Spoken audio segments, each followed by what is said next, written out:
Kamusta Scorpio? Welcome to Like a Tarot. Sobrang init na ng panahon ngayon kaya magdala kayo ng tubig o kaya ng towel. Ako kasi guys, hand towel ang dala ko, yung maliit na towel lang. Binabasa ko kasi yun. Pangdampi sa mukha ko o kaya sa leeg sa sobrang init. Angels and guides, please guide us. Ano ang reading para sa mga Scorpio? 5 card ang kailangan ko para sa tema ng reading natin ngayon. Ayan, naka-5 card agad tayo. Ang unang card ay Karma. Base sa card na ito, merong sitwasyon na nalalabuan ka. Nakakaramdam ka na rin ng kapaguran at saka nag-iingat ka sa mga kilos mo. Kasi tingin mo, merong hindi fair na sitwasyon. Itong card na Universal Bank, magtiwala sa sarili at saka deserve mo na makamit or matanggap yung mga bagay na kailangan mo or gusto. At saka, ang ilan sa inyo gusto mo yung may plano na sitwasyon o relasyon.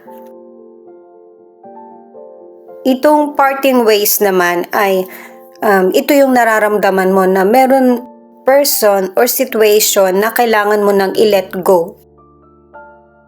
May posibilidad na nakaraan na ito or aaminin mo pa lang sa person kung ano yung dapat i-let go. Ito namang old habits. Siyempre guys, hindi naman agad-agad mababago natin yung sarili natin. Unti-unti ito guys, nasa proseso. Pero kung makakasama na ito sa future mo, kailangan sikapin mo na ma-let go mo na ito or maka-move forward. Itong rejoicing naman, may mga Scorpio na hindi pa keme. Kung ano yung nararamdaman mo, gusto mo sabihin, sinasabi mo ng diretsa sa person or karelasyon. Kasi hirap ka din naapektuhan yung personal mong buhay sa isip at saka nararamdaman. At yung pagiging totoo mo ang nagpalaya sa iyo. Gamit naman ng tarot cards, alamin natin kung ano ang hadlang. Para sa mga bagong viewers, ang reading na ito ay timeless reading, general reading at guide po lamang kaya hindi magre-resonate sa lahat. Kunin mo lang yung akma sa sitwasyon mo. At kung kailan mo napanood ang reading na ito, yon ang start ng 1 week reading para sa'yo. Ikaw na bahala magpalit kung si person mo ito o ikaw. 10 of Cups in reverse, 4 of Swords, at 10 of Pentacles. Pinapakita na ang ilang Scorpio may pamilya na hindi magkasundo. Pwedeng relatives o kaya hindi kayo magkasundo ng person mo or ng anak mo. Ano man ang edad mo or estado ng sitwasyon mo, deserve mo na irespeto. Naka-2 cards ka na sobrang stress ka na sa sitwasyon na ito. Ang ilang dahilan na ipinapakita ay yung problema sa pagiging magulang, sa pamilya, sa pamana, o kaya ang ilan sa inyo, problema sa anak. Ang ilan sa inyo sa career, 2 cards na yung nagsasabi na sobrang stress ka. Kasi parang tingin mo paulit-ulit na lang, o kaya walang progress or pagbabagong nangyayari sa career mo o kaya sa negosyo. Ang ilan sa inyo na nagnegosyo, tapos yung negosyo mo 50-50. Yung bang pinag-iisipan mo kung itutuloy mo pa ba o hindi na? Mapapalago mo ito dahil sa diskarte at saka tiyaga. Ang ilan naman magkakaroon or magpapalit ng ibang trabaho. Sa mga nasa relationship, hindi kaya mag-commit ng person mo sa relasyon. Nagpapa-stress sa inyo tong dalawa. Nakaka-pressure din. Itong the Devil at Seven of Cups. Dahil sa iba't ibang sitwasyon na kinakaharap mo, natutulak ka tuloy na makapag-isip kung ano pa yung pwedeng makakabuti para sa iyo. Lalo na't marami kang nakikitang magandang pagkakataon na dumarating or nababasa mo or pinaparating sa iyo. At ang advice ng cards, alamin mo kung ano yung mga priorities mo. Sa mga nasa relationship, kahit na hindi mo maintindihan yung person mo, ay uunawain mo pa rin siya para maging payapa at saka magtagal ang relasyon nyo. Sorry sa sasabihin ko, pero para sa mga single, kung magulo ang family mo or yung relasyon ng kaibigan mo, ganun din, hindi yun yung magiging kapalaran mo. Alisin yung takot kasi meron pa ring love na darating sa buhay mo. Queen of Wands, Three of Pentacles, at Five of Cups. Ito naman yung ano ang dapat mong gawin. Pero sa mga cards mo ipinapakita na matatag ka at saka may sarili ka ng problema, willing ka pa rin na tumulong sa iba at saka marami ka ring natututunan. At ang isa sa nagpapalungkot sa'yo ay hindi nasusuklian yung kabutihan na ipinapakita mo sa kapwa or sa person.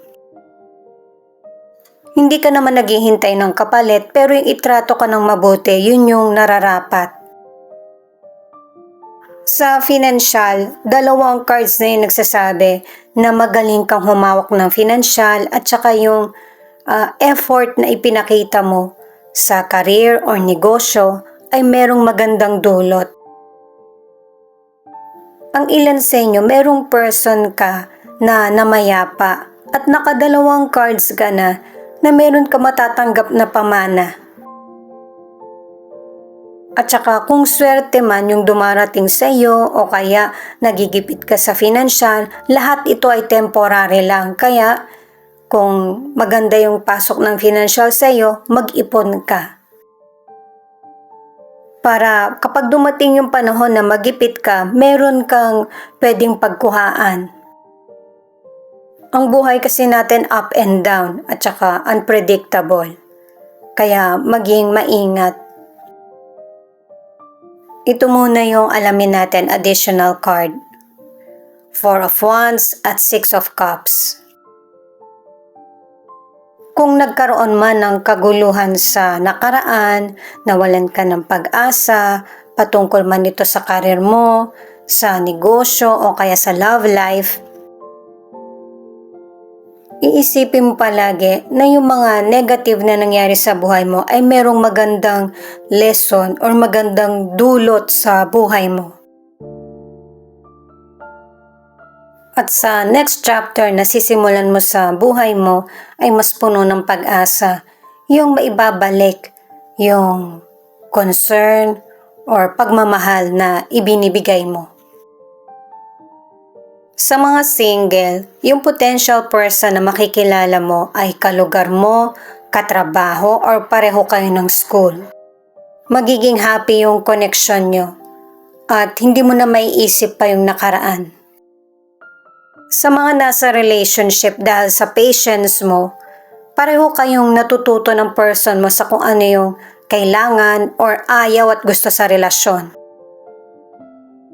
At saka ang ilan sa inyo sa relasyon, merong person na aamin na hindi pa rin niya makalimutan yung past person niya. At ito yung magiging dahilan ng ilan sa inyo na magkahiwalay. Kaya ang advice ng cards, huwag makipagrelasyon kung hindi ready at huwag nang ulitin yung negative cycle. Swelo, Yera, Hagalas, at Algis in reverse. Ang ibig sabihin nito ay magkakaroon ng happiness at saka success. Kahit na minsan, pakiramdam mo ang bagal ng progress ng buhay mo. At saka kahit dito, ipinapakita yung legal matters patungkol sa property. Di ba nga ang ilan sa inyo makakatanggap ng mana? Mabagal ang proseso nito pero i-update mo pa rin.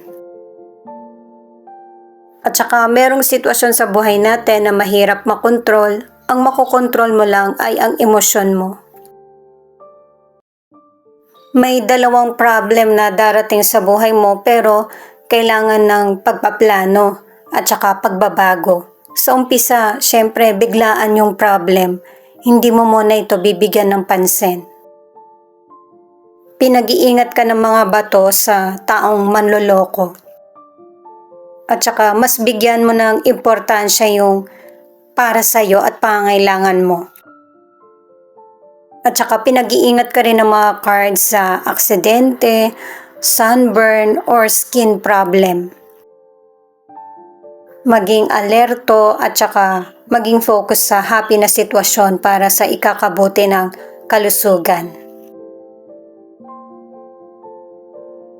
Di ba nga guys, sabi ko sa inyo, yung blessing ang aalamin natin na card. Itong Three of Swords ay negative. Pero mas maigi na nawala na yung negative na person or sitwasyon sa buhay mo. Yan yung simula ng blessing. Pangatlong card na ito para sa kalungkutan at pangalawang card na umiwas sa manloloko.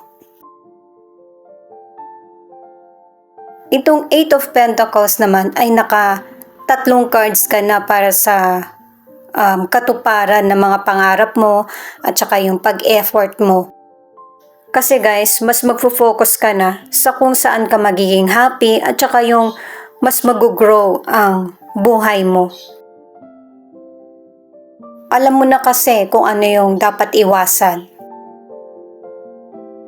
Kung sino at ano ang hadlang. Dahil sa maganda na yung nagiging takbo ng buhay mo, nakakapag-adjust ka na, itong Five of Pentacles, nakatatlong cards ka na merong person na magbabalik. Pwedeng yung manloloko o yung past person mo na hihingi ng second chance.